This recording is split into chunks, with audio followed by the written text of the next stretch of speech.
So today is our final day with properties of exponents, or final week really. And we're not going to learn any new rules or properties. What we're going to do is kind of put all the rules together with some examples and use this as like a practice day with all the rules. So one of the things that I want to emphasize, and I will show this periodically for some of the problems, is that for some of these problems, there are multiple ways to do it. In fact, a lot of them, there are multiple ways. So I might only show one way, but it does not mean there's not another way to get that same answer. So I will show that on a few of them, but keep that in mind that if you decide to pause the video and work ahead and you end up with the same answer as me, but got it a slightly different way, your way probably works just fine. You just thought about it in a little bit different way, or you did something else as a different first step. So let's just hop right in. You'll notice again on the directions, like we saw last week, our answer should only have positive exponents. So that's kind of what we're going for, to know our answer is simplified. So number one, the first thing I would recognize is that they have the same base. They both have the n, and I'm dividing. So I know the rule says that when I'm dividing with the same base, I keep that base, and then I subtract the exponents. I'm actually going to write this one out for a second just to show you what I'm doing. It's 5 minus negative 4. We're subtracting the numerator exponent minus the denominator exponent. And that minus a negative actually then becomes a positive. So when I simplify, I get n to the 9th. And that's my final answer because now I have a positive exponent. Right? So that's by far the easiest way to do a problem like that. You could also have done this by maybe moving the n to the negative 4th to the top. So maybe I would have bumped that up because it has a negative exponent. And then I would have had the end of the 5th that was already there that stayed. And then I would have brought up the end of the 4th. And then I'd be multiplying with the same base. And we know that rule says to add them. You also end up with n to the 9th. Again, same answer, just a slightly different way. On number 2, so here for number 2, I'm going to start with, let's say I want to start with the numbers, just the 6 and the 18. So I'm just simplifying 6 over 18. They're not exponents. I'm just treating them like regular numbers because that's what they are. And when I simplify that, I'm left with 1 over 3. They're both divisible by 6, 1/3. Then I'm going to look at the powers. So I have an x to the 5th divided by x to the 9th. They have the same base, and we know the rule says that when you're dividing with the same base, you subtract the exponents. So when I would do that, I would subtract and get 5 minus 9 is negative 4. Right? Now, so far I have done nothing wrong. However, this has a negative exponent, and we know that we can't have negative exponents in our final answer. So in order to sort of simplify this, since that's negative in the numerator, I'm just going to bump it down to the denominator to make it positive. So my final answer is going to be 1 over 3x to the 4th.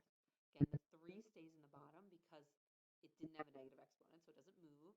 Only the x to the negative 4th moves because it's the only part that has a negative exponent. Right? Another way of thinking about this, because these type of examples I think are the hardest, like number 2.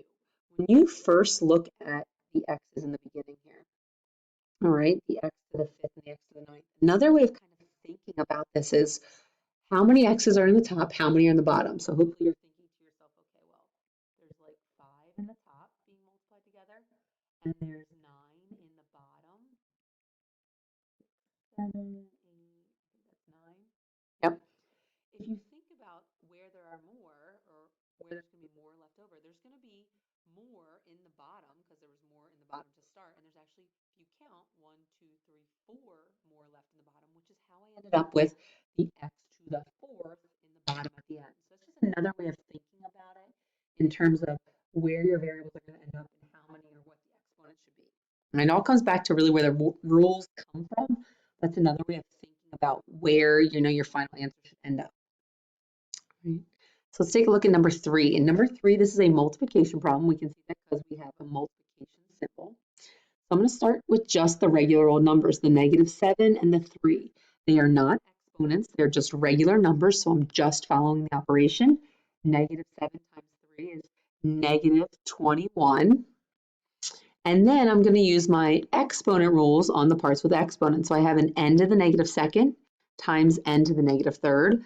My rule says when I'm multiplying with the same base, I keep that base and I add the exponents.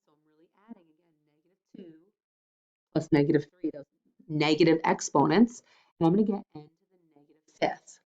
Now, again, I've done nothing wrong, but this is not simplified because I still have a negative exponent with that n. Right? So when I go to simplify, the -21 is going to stay in the top because we know it has like that understood exponent of 1. Does not have a negative exponent. It stays in the top. It is a negative number, but it's not a negative exponent. And then the end of the 5th is going to come to the bottom because it had a negative exponent. We know to make a negative exponent positive, we send it to its opposite location. So my final answer there is -21 over n to the 5th. In number 4, I'm actually going to add in the m's. I don't know why they cut out there. Sorry about that. Okay. Same thing. It's a division problem similar to number 2. So I'll start with the numbers.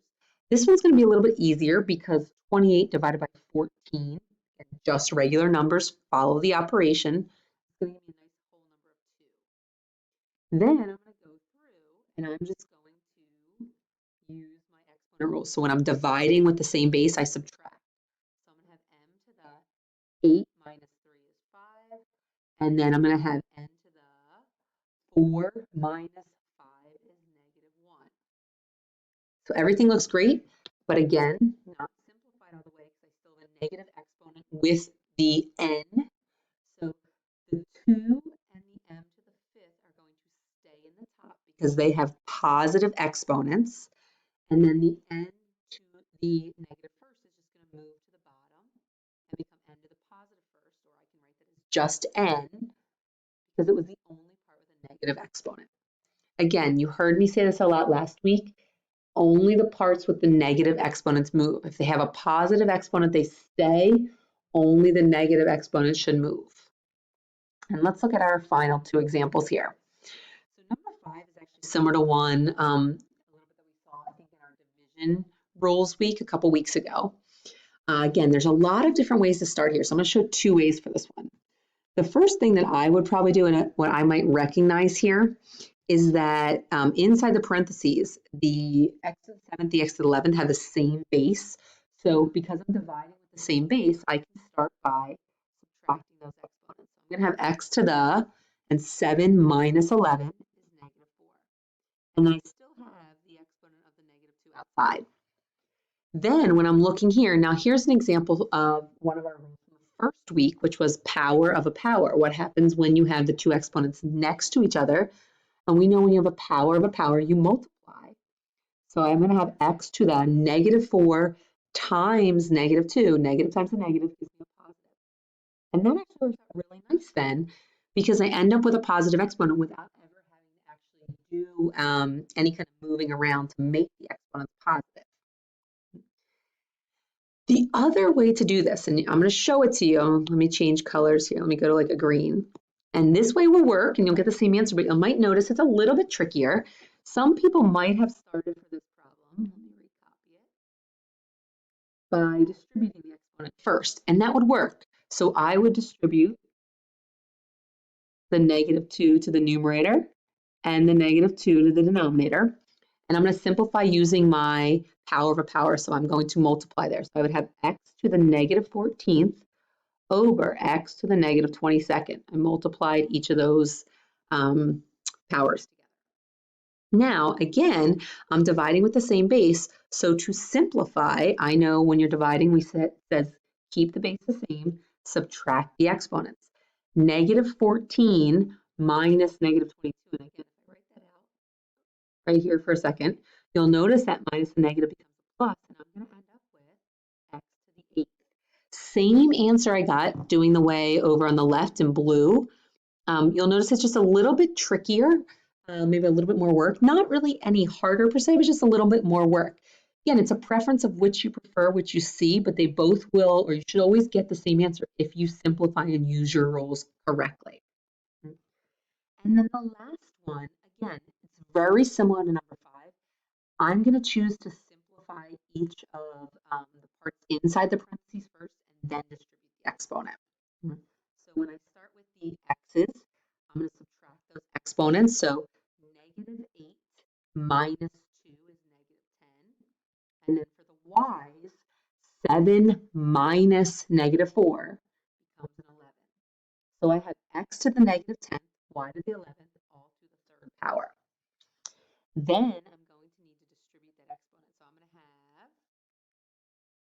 have x to the -10th, all to the third, and I'm going to have y to the 11th to the third. So then I'm multiplying here. I'm going to have x to the -30th, y to the 33rd. And then my final step is that getting rid of or making sure I don't have any negative exponents. So to make that a positive, I'm going to send it to the bottom.